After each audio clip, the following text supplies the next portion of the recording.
Please just introduce yourself. And My name is xxxtentacion. I'm a 19-year-old Broward County artist or / rapper. I explore multiple genres, so that is what has led to my prosperity, and me being kind to others as well has led to my prosperity. I rep Broward County fully, Lauderhill, Florida, D-side. That's where I'm from. That's what's up. Can you explain how you got the name xxxtentacion?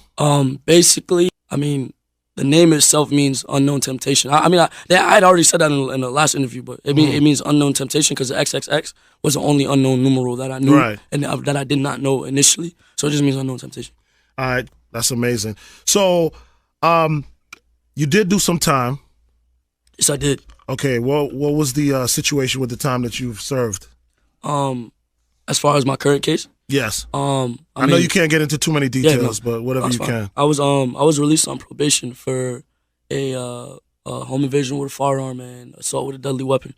I'm currently on probation for about 6 years, and then I still have an open case in Miami-Dade for some actual crazy accusations. But I'm gonna go to trial for it. I know I'm gonna win it, because just due to the amount of evidence we have, but obviously I can't go into it too much. Right. But that situation is going to be over with pretty soon, and then I feel like it's just going to clean up my whole face as of right now, because a lot of people are judging me due to that. You know what I'm saying? They think I actually did the shit, so they're kind of on me about it. Well, it's crazy because I had a conversation actually earlier today with a person, and we were kind of like discussing that. A lot of times, what happens is that when you do have previous records and you do have what you'll call a rap sheet, sometimes people will kind of prejudge you based on another situation. So it's almost like they'll pretty much say, "Oh, you probably did it." Whatever they say in the media, people deem true almost immediately. Like nobody will know that pain until they go to jail, and you're basically deemed guilty before. It's really guilty before proven innocent. It's not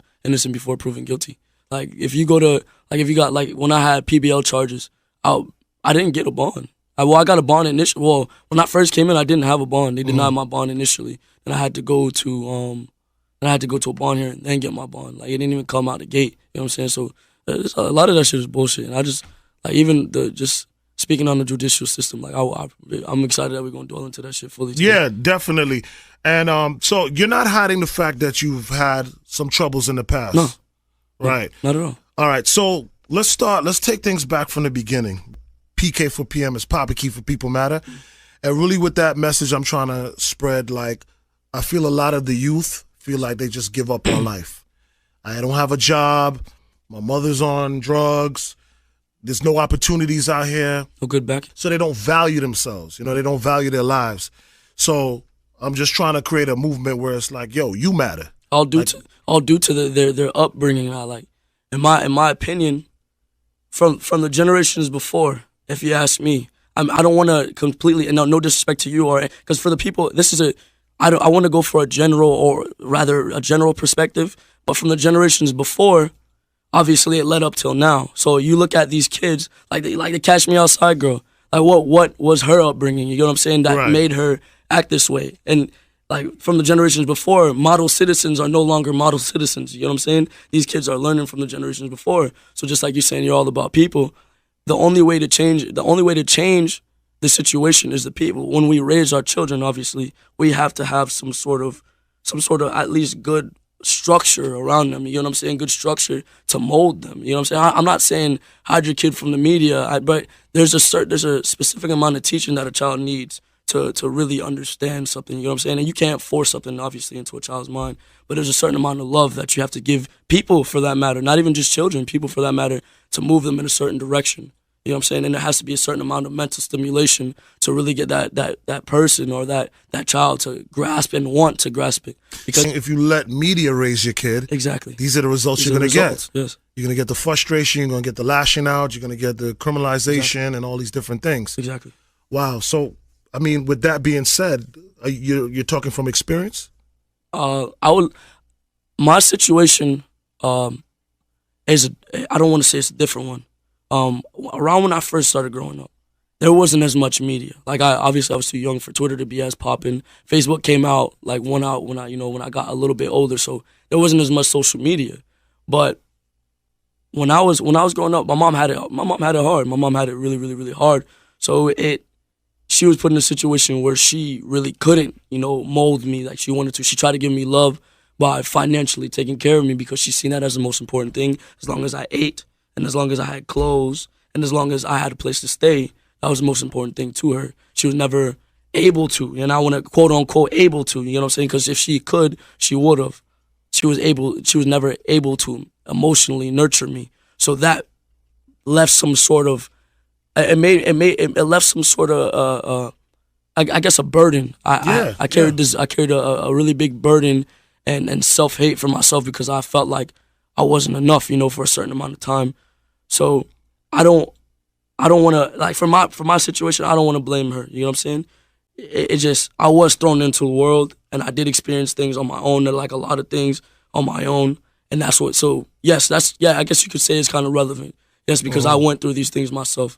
So I definitely was raised by the media, but I knew not to act out on it. You know what I'm saying? I would only act out on certain things to market myself and to actually be a genius, to like, all right, like, let's use World Star for an example. Yeah. How many times, like, before, when World Star was at an all-time high, when I'm talking about like 5 million views, 10 million views a day, dropping videos, and it's going ridiculous. Right. When the media, like, when World Star was a big media platform, just doing fuckery, doing foolishness, you get what I'm saying, started to prosper. So I used that as a platform to market myself. You know what I'm saying? Like, remember one time I got into a fight at Taco Bell, jumped over the counter, beat the nigga ass, cleared it. You feel me? Right. He robbed one of my homeboys. Well, not robbed him, but stole from him. Right. I just started using the media as itself and looking at the media and really studying what can I market. So obviously, music sells. You know what I'm saying? Do you feel a way that you had to have resorted to things that are deemed negative overall to be able to get that sort of attention? If you want me really to be honest, right now evil is winning. If you want me to be 1,000% honest, I mean, I am not. I was never pro Hillary Clinton. I won't say I was pro Hillary Clinton because they both had things I did not like. Her and Donald Trump. Death. There is no ideal.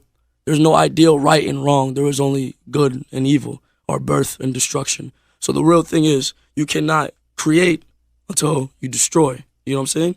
And there cannot be one without the other. Between that, there has to be that thin line or that equality.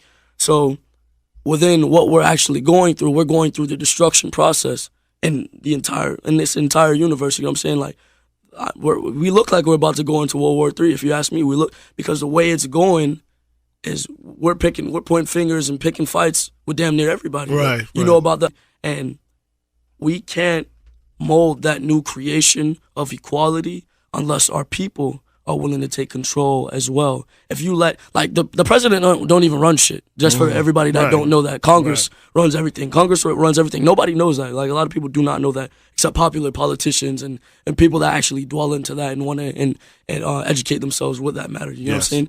But he don't run shit right now. Congress has to pass over on everything. You talked about evil being winning right now and the different things you have to do to get attention and to market yourself and stuff like that.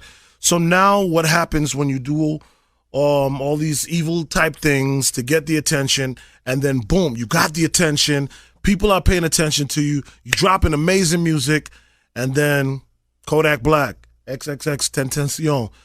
Now you have to pay for the stuff that you did in the past, or things that you may have been involved with in the past to get that attention, and now it's burdening you as you're trying to now move forward with your career and your life. In all honesty, life is a gamble. What are you with? Life don't come without sacrifice. Everything you got right here, right now, I know came with sacrifice. None of us can deny it. Everything. Now, I'm not talking about no evil chanting, super sacrificial, motherfucking Illuminati shit. You know what I'm saying? I'm not talking about nothing. But what are you willing to sacrifice? What are you willing to lose in order to gain what you need to prosper? What are you willing to lose to evolve? I lost 9 months of my life to evolve, but that's what I needed. I needed to go to jail so I could evolve. You know what I'm saying? What are you willing to lose? Am I willing to go sign with RCA Records and be a slave for at least 5 to 6 years? Am I willing to put myself through? How much pain can I endure? Thank you. How much pain can I endure? How much am I willing to endure is a real question. The situation at hand is this. It's not about what you're dealt with.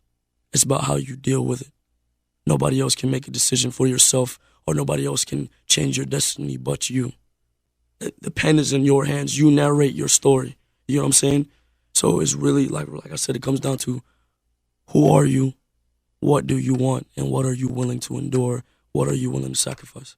I don't give a fuck about the specificness of the race. If you want of the race, you want equality, you have to be and think equal. Yep. You cannot. But every time you say, all right, Black Lives Matter, because Black lives do matter. I was pro Black Lives Matter at a certain point, but you have to evolve past that.